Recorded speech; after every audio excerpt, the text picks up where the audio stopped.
இந்த super singer சகோதரிகள் அற்புதமான குரலில் கிளி பாடுவதற்குள் பாடிக்கொண்டிருக்கிறார்கள்.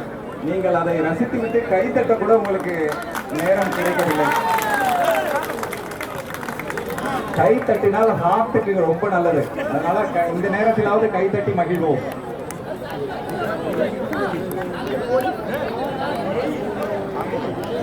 நேசித்து அதை கட்டமைத்து இப்பொழுது உங்களை எல்லாம் உட்கார வைத்து ஒரு தொட்டியில் தாளாட்டுவது போல் ஸ்ரீதர் ஐயாவின் அணியினர் அற்புதமாக இந்த தெப்ப திருவிழாவை சிறப்பாக நடத்தி கொண்டிருக்கிறார்கள். அவர்கள்